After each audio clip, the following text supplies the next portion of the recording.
नमस्कार दोस्तों। महात्मा गांधी कहा करते थे, भेड़िए को दोष देने से भेड़ को ज्यादा मदद नहीं मिलेगी, भेड़ नहीं बचाई जा सकती। भेड़ को भेड़िए से के चुंगल से बचाना है तो उसे यह सिखाना पड़ेगा कि वो कैसे उसके चुंगल से बचे। और यह गांधी जी का अपना कथन था। तो गांधी जी के कथन को समझिए और इस देश में जो राजनीति हो रही उसे समझिए। गांधी जी सत्य का प्रयोग करते थे और सत्य का प्रयोग करते थे और वो सत्य के मार्ग पर चलते थे। पंडित जवाहरलाल नेहरू भारत को खोज रहे थे और भारत को खोजते खोजते वो देश बनाने लगे और उन्होंने भारत बना के खड़ा किया, एक महान गणराज्य की स्थापना की। उसके बाद में लाल बहादुर शास्त्री सरलता के साथ, सादगी के साथ चले और उन्होंने सादगी और सरलता की मिसाल कायम की। और वहीं श्रीमती इंदिरा गांधी है, उन्होंने महिलाओं और आम जन को सशक्त बनाने का बीड़ा उठाया और उन्हें सशक्त बनाया और देश को सशक्त बना करके खड़ा हो।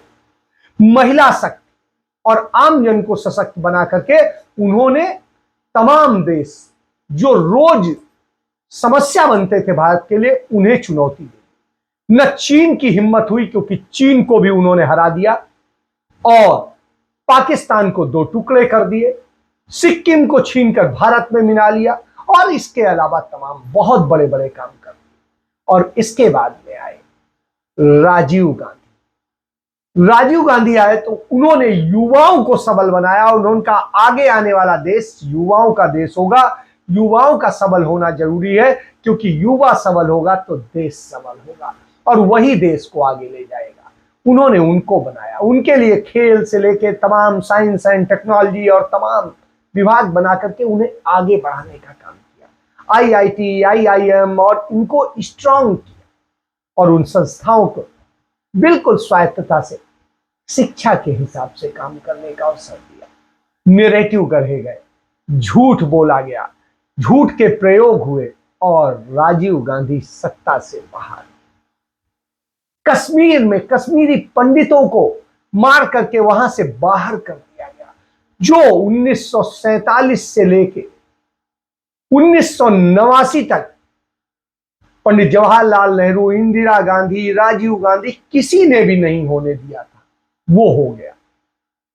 इंदिरा गांधी ने देश नहीं टूटने दिया, खालिस्तान नहीं बनने दिया, अपने प्राणों की आहुति दे दी। राजीव गांधी ने तमिलनाडु और श्रीलंका और सबकी उन स्थितियों को भी फेस किया और अपने प्राणों की आहुति दे दी। लेकिन चंद साल के लिए बने सरकार ने अपने स्वार्थ के लिए वहां से कश्मीरी पंडितों को बेदखल कर दिया। आज वो 150 दिन से अपने लिए इंसाफ मांग रहे हैं। इंसाफ तो नहीं मिल रहा है, उनके 5 महीने की, 4 महीने की सैलरी नहीं मिल रही। ये स्थिति है, वो रोना पीटना मचा हुआ है और रोज बरोज टारगेट किलिंग हो रही है। और जब ये हो रही है तब फिर से राजीव गांधी याद आते हैं कि राजीव गांधी ने किस कड़ाई से उनसे निपटा। और आज स्थिति ये है कि वही भारतीय जनता पार्टी जो उन पर फिल्म बनवा करके गुणगान करती है, गीत गाती है, और वो कश्मीरी पंडित, वो जम्मू और उधर के लोग जो बड़े खुश होते थे कि अरे अच्छा हुआ अच्छा हुआ, आज रो रहे हैं, क्योंकि उनका व्यापार भी छिन रहा है, उनके लिए खतरे भी पैदा हो रहे हैं, सब कुछ हो रहा है। और मौजूदा नरेंद्र मोदी की सरकार वहां पूंजीपतियों को स्थापित करने में लगी है, उनके कैसे उद्योग धंधे उठाए जाए उन पर काम कर रही है। वही स्थिति है जैसे नक्सल के नाम पर उजाड़ा गया, आदिवासियों को बर्बाद किया गया और पूंजीपतियों को स्थापित किया गया, वही खेल हो रहा है। तो यह स्थिति है। इसके बाद में बात करें, उनके दर्द को आज चर्चा करने को भी नरेंद्र मोदी सरकार या नरेंद्र मोदी तैयार नहीं है, जो कहते हैं हमने दर्द ही इस कश्मीर फाइल फिल्म देख करके जाना। चलिए इसके बाद में आते हैं, मनमोहन सिंह आए। मनमोहन सिंह ने बिगड़ी हुई देश की अर्थव्यवस्था को सुधारने का काम किया, मजबूत किया, जो बर्बाद हो गई थी उसे फिर से लाके पटरी में खड़ा। जब पूरी दुनिया आर्थिक बदहाली से जी रही थी, मनमोहन सिंह ने उसे सुधार के खड़ा किया। आज क्या स्थिति? आज झूठ और नफरत की राजनीति है। आज पूरी तरह मक्कारी की राजनीति है, भ्रष्टाचार की राजनीति और आपको बेरोजगार भिखारी बना देने की राजनीति है। और जब यह राजनीति हो तो क्या हो? आज रुपया गिरता है और वित्त मंत्री कहती हैं रुपया नहीं गिर रहा है, डॉलर बढ़ रहा है। भुखमरी आती है तो कहते हैं आप ये क्यों नहीं देख रहे हैं, हमारे देश का कुछ पूंजीपति या एक पूंजीपति दुनिया का दूसरे नंबर का सबसे बड़ा रईस बन गया है। खुश हो जाइए। गरीबी आती है, गरीबी बढ़ती है तो कहते हैं आप इसमें क्यों नहीं खुश हो रहे हैं कि हमने इतने लोगों के लिए ये कर दिया, हमने चंद लोगों के हाथ में इस देश की पूरी संपत्तियां सौंप दी। रोजगार खत्म हो रहे हैं तो वहां कहते हैं कि आप देख नहीं रहे कि सरकार में हम इतनी सुविधाएं दे रहे हैं, इतनी सरकार ऐसो आराम से जी रही है, प्रधानमंत्री 5 बंगलों के एक बंगले में रह रहे हैं और उनके लिए आलीशान चीजें बन रही हैं। उनकी सुरक्षा पर 3 करोड़ रुपया प्रतिदिन खर्च हो रहा है।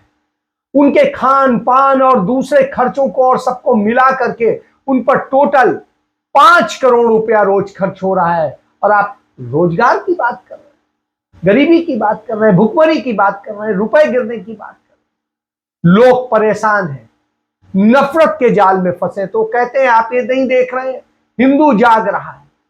और हिंदू जाग रहा है तो ये चीजें तो भुगतान करनी पड़ेगी। मंदिर बन रहा है, यह आपको नहीं दिखाई देता है। यह स्थिति, राजनीति बदलने निकले IITN अरविंद केजरीवाल आज गांधी का नाम लेकर के, जहां गांधी कहते थे सत्य के प्रयोग, वो झूठ का प्रयोग कर रहे हैं। वहीं दूसरी तरफ गुजराती ठग, नाम लेने की जरूरत है क्या? गुजराती ठग जुमलों का प्रयोग कर रहे हैं और जुमलों के बूते देश का पेट भर रहे हैं, जुमलों के बूते सबको अमीर बना रहे हैं, जुमलों के बूते सबको समृद्ध कर रहे हैं, देश को आगे बढ़ा रहे हैं, क्योंकि वो विश्व गुरु बन रहे हैं। जब विश्व गुरु बन रहे हैं तो आप समझ सकते हैं। तो इस स्थिति में और आज सबसे बड़ा लक्ष्य, चाहे झूठ का प्रयोग करने वाले IITN अरविंद केजरीवाल हो या गुजराती ठग या कहिए विश्व गुरु, चुनाव को ही सबसे बड़ा लक्ष्य मान चुके हैं। चुनाव जीतना ही उनके लिए सबसे बड़ी बात है। देश भाड़ में जाए तो जाए, कोई चीज बर्बाद हो तो बर्बाद हो, लेकिन हम तो ऐसे आज घोटाले भी इंस्टीट्यूशनल हो गए। भ्रष्टाचार किस तरीके से इंस्टीट्यूशनल भ्रष्टाचार हो रहा है यह देखना पड़ेगा।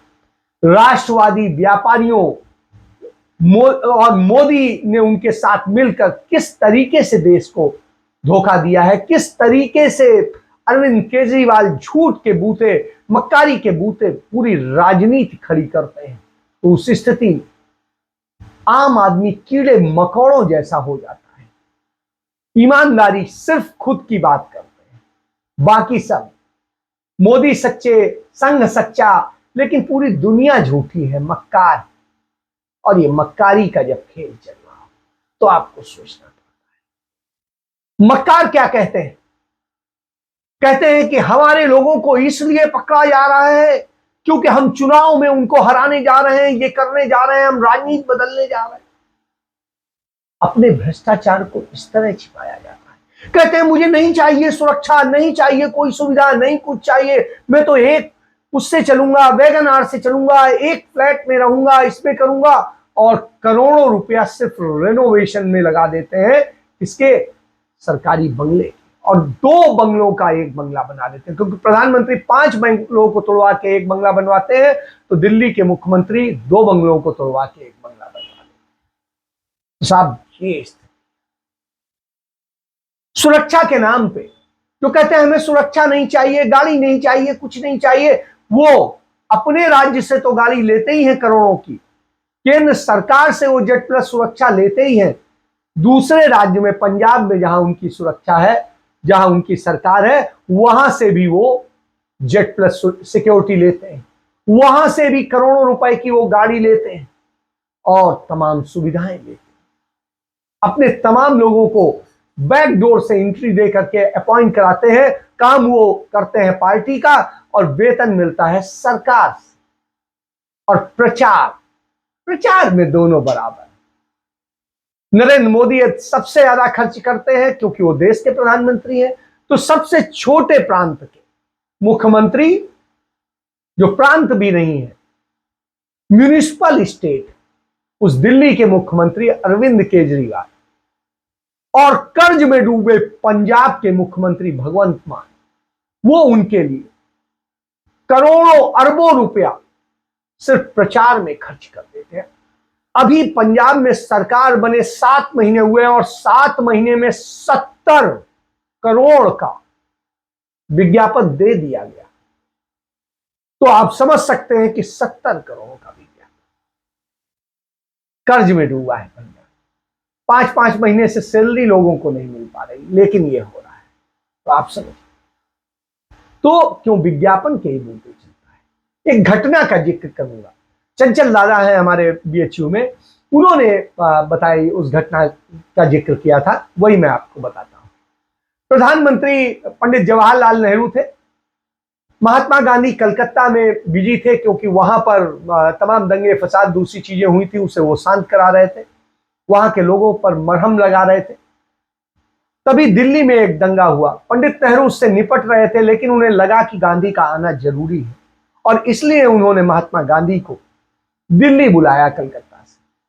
वो पटना होते हुए जब दिल्ली पहुंचे तो दिल्ली जल रही थी, मारकाट मची हुई थी। रेलवे स्टेशन पर बापू को लेने पंडित जवाहरलाल नेहरू पहुंचे तो उनके पीछे एक पुलिस वाला बंदूक लिए खड़ा। बापू ने पंडित नेहरू की तरफ देखा, पूछा यह पुलिस क्यों? पंडित नेहरू ने बापू का रुख किया और समझ गए, बहुत झेपते हुए बोले कि दिल्ली जल रही है बापू, इसलिए आपके पीछे खड़ा। बापू ने गुस्से में कहा, फिर मर जाना था बंदूक के साए में चलने से। प्रधानमंत्री से वो कह रहे हैं कि बंदूक के साए में चल रहे हो, इससे अच्छा तो मर जाना था कि बंदूक के साए में चल रहे हो।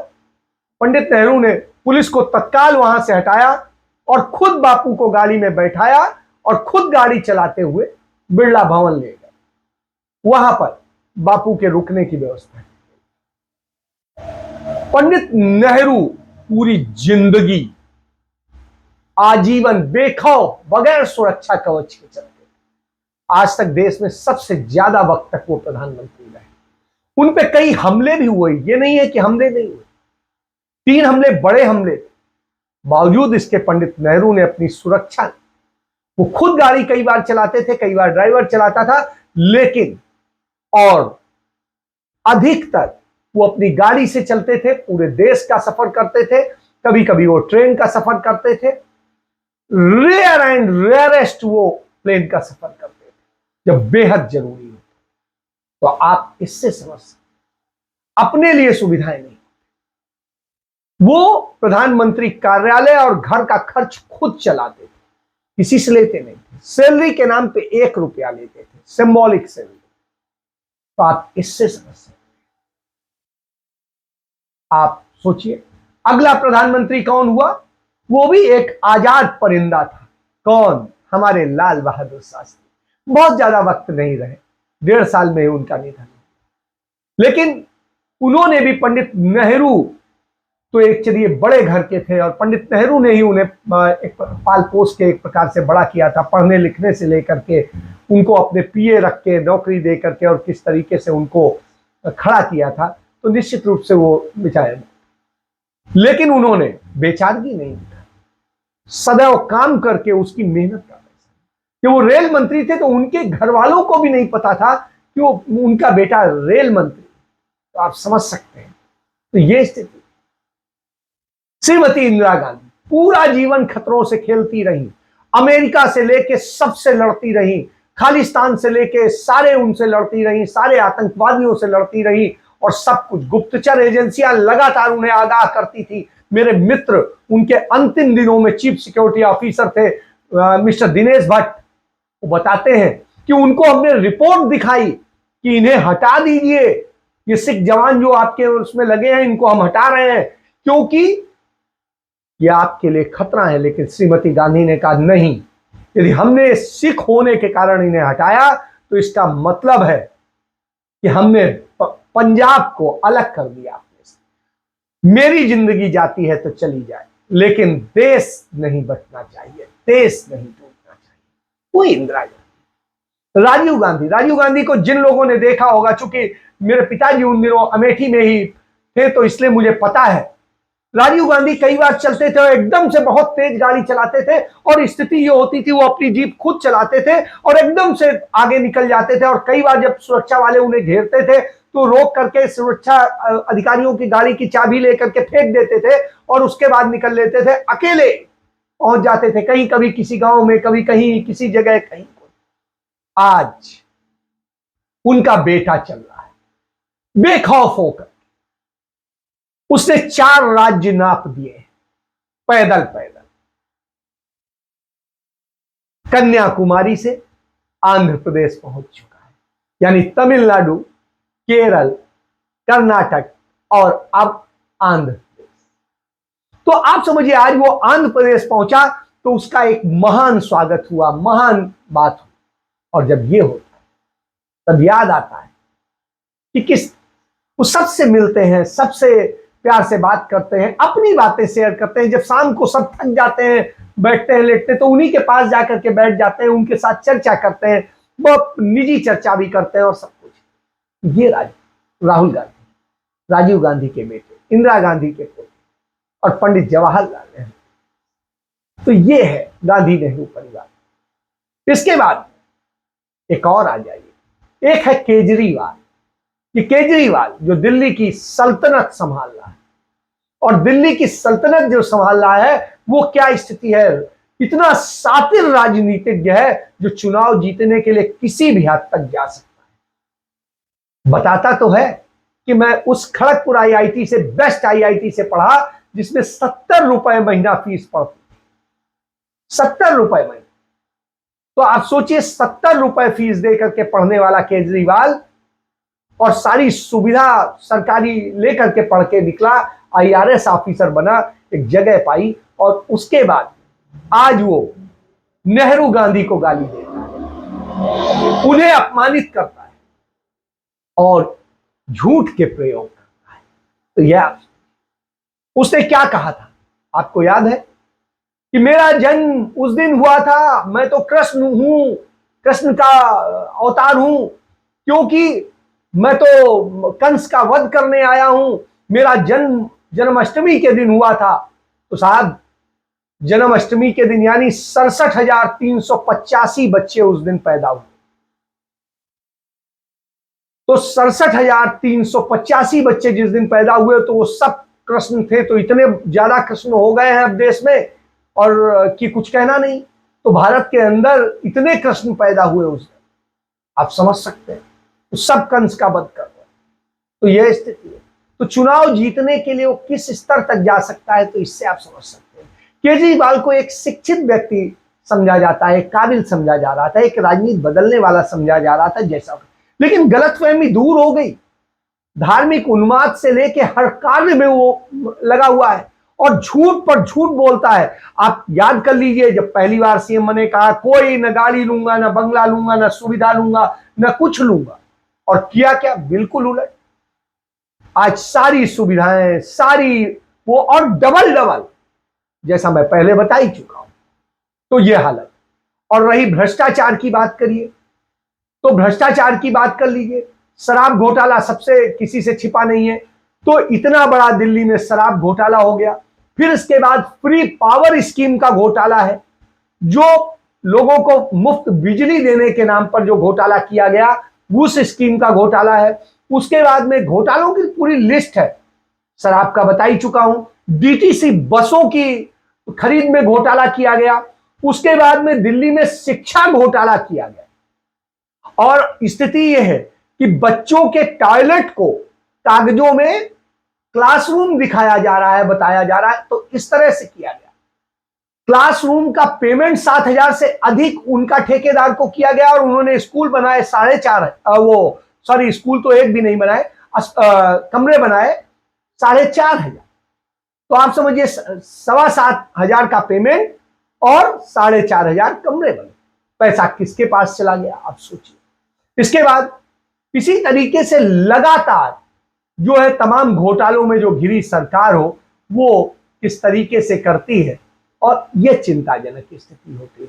तो इसी पे फिर मैं आगे बढ़ता हूं कि जिस तरीके से केजरीवाल झूठ का प्रयोग करते हैं तो वो झूठ का प्रयोग सामने आ रहा है। जब वो जाते हैं गुजरात तो चार्टर्ड प्लेन से जाते हैं और चार्टर्ड प्लेन से जाके वहां उतर के कहते हैं नहीं नहीं मैं तो आम आदमी हूं और एक ऑटो में बैठ के जाऊंगा, और ऑटो में बैठ के जाते हैं और फिर दिखाते हैं कि साहब हम तो इतने बड़े आम आदमी हैं। और वहां उसे ये एक ऑटो वाला आमंत्रित करता है कि हाँ साहब आप हमारे यहाँ खाने पे आइए, तो खाने पे जाते हैं और वो करते हैं और बाद में पता चलता है वो प्रायोजित था। वो तो एक इवेंट कंपनी के जरिए सबको प्रायोजित करता है, वो भाजपा में भी वही भेजता है, वही इनको भेजता है। तो ये चल रहे हैं। तो इस तरह से करके आम आदमी बने हुए। वहीं कल कितना बड़ा ड्रामा किया गया और कितना मिला जुला खेल है इसको समझ।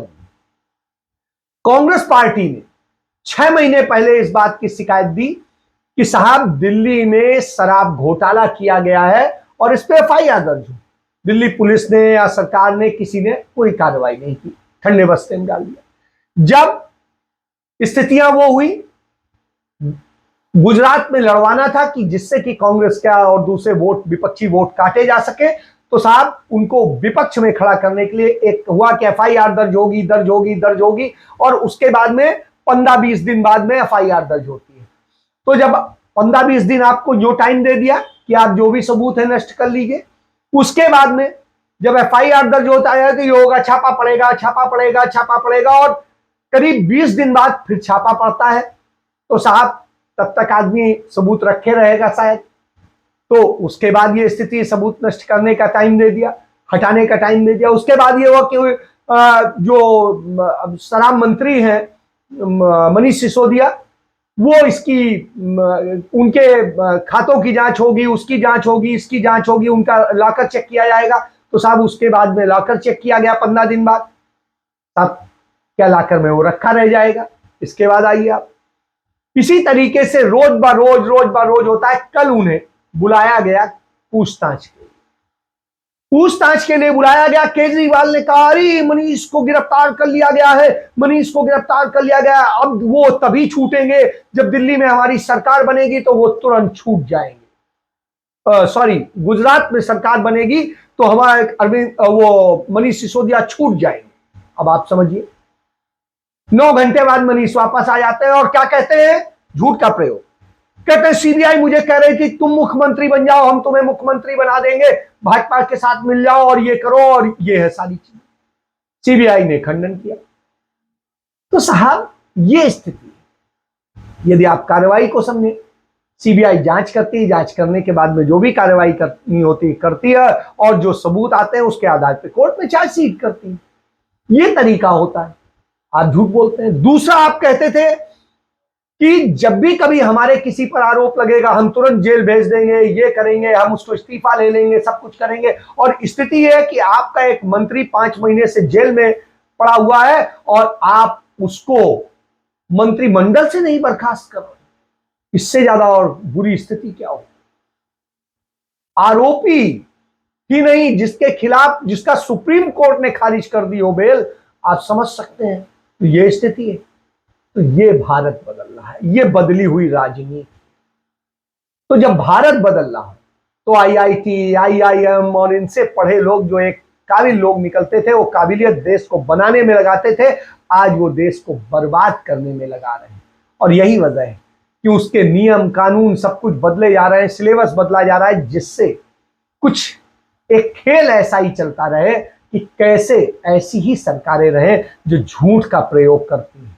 सच का प्रयोग करने वाला सड़क पर पैदल पैदल चलते धक्के खाता रहे, लोगों से मिलता रहे, उसका भविष्य उतने तक ही सीमित रहे। तो इससे आप समझ सकते हैं। और झूठ की स्थिति यह है कि एक तरफ नारी सम्मान की बात लाल किले से नरेंद्र मोदी कर रहे थे, दूसरी तरफ उन्हीं की सरकार के गृह मंत्री अमित शाह और गृह मंत्रालय अनुमति दे रहा था बलात्कारियों को रिहा करने की, उनकी सजा माफ करने की। तो आप समझिए, और वो सिर्फ बलात्कारी नहीं थे, हत्यारे भी थे, बलात्कारी भी थे, और जाने कितने बड़े को करने। तो यह स्थिति, तो संविधान और देश और सब चीज को जिस तरीके से किया गया ये सामने आता है। मैं धन्यवाद करूंगा उत्तराखंड की अपर मुख्य सचिव हैं श्रीमती राधा रतूड़ी, उनसे मैं वाकिफ हूं, उनके पति भी आईपीएस थे और काफी अच्छा संबंध रहा जब वो यूपी कैडर होता था। तो उस दौरान उन्होंने एक बहुत बड़ी बात कही, इस पद पर रहते उन्होंने कहा कि उत्तर प्रदेश में यूपी पुलिस अक्सर निर्दोष लोगों को गिरफ्तार करती है और दावा करती है कि उन्होंने मामला सुलझा लिया, जबकि यह गलत है। वो एक निर्दोष को पकड़ते हैं और वो करते हैं तो 99 अपराधियों को छोड़ देते हैं, बचा देते हैं, और इससे अपराधियों को बल मिलता है, और यह स्थिति हो। तो उन्होंने ये रामराज पर सवाल उठाए और उन्होंने जो बात कही, निश्चित रूप से आज उत्तर प्रदेश बलात्कारियों का राज्य बन गया है। कल ही लखनऊ में एक टीचर जा रही थी, उसके साथ में सामूहिक रेप होता है, ट्यूशन पढ़ा करके अपने घर जा रही, ऑटो वाला उसे उठा ले जाता है सरेआम और पौष इलाके से। आप समझिए क्या स्थिति। क्यों? क्योंकि बलात्कारी जानते हैं उनका कुछ नहीं होगा, क्योंकि वो भारतीय जनता पार्टी के कार्यकर्ता हैं। तो आप भारतीय जनता पार्टी के कार्यकर्ता हैं, तो झूठ के प्रयोग इस तरह हो रहे हैं और नफरत के खेल में सब कुछ दबाया और छिपाया जा रहा है। और जब ये हो रहा है तो चिंता करनी पड़ती, क्योंकि आप देश को किस तरह बर्बाद कर रहे हैं ये सामने है। तो देश को बर्बाद करने की राजनीति नहीं, देश को बनाने की करने की जरूरत है। यही नेहरू ने किया था, यही गांधी ने किया था। वो सत्य के प्रयोग करते थे, वो बनाने का प्रयोग करते थे, वो भारत को खोजते थे, वो युवा बनाते थे, महिलाएं बनाते थे, देश की अर्थव्यवस्था बनाते थे। आप अर्थव्यवस्था बर्बाद कर रहे हैं आपकी मंत्री से लेकर। गरीबी, बेरोजगारी, और बेरोजगारी इतनी चरम पर है, हालात बनकर, ऐसी स्थिति में देश का भविष्य क्या होगा, यह सबसे बड़ी चिंता है। इस बात को समझिए, जानिए। यदि नहीं समझेंगे, जानेंगे, तो राहुल गांधी तो पैदल चलते चलते अपना जीवन गुजार देंगे गांधी बन के, क्योंकि वो गांधी के वंशज हैं। लेकिन आप जरूर बर्बाद होंगे, आपके परिवार बर्बाद होंगे, आपके बच्चों का भविष्य बर्बाद, और उसमें कोई भी उम्मीद की रोशनी नजर नहीं आती, क्योंकि आप तो कुछ बनियों के नौकर बन के रह जाएंगे, पूंजीपतियों के नौकर बन जाएंगे। और नौकर भी नहीं, गुलाम, क्योंकि नौकरी तो मिलेगी, रोटी के कुछ टुकड़ों के लिए आप मरेंगे। और वही हो रहा है आज, भिखारी की तरह आपको 5 किलो अनाज दिया जा रहा है, आपको आत्मनिर्भर और ताकत नहीं दी जा रही कि आप स्वाभिमान से खा सके, अपनी कमाई से खा सके। यह देश का हाल, और जब यह देश का हाल हो तो इन झूठी राजनीति को पहचानने की जरूरत है, जानने की जरूरत है। इसके साथ अपनी बात समाप्त करता हूं। जय हिंद, जय भारत, वंदे मातरम।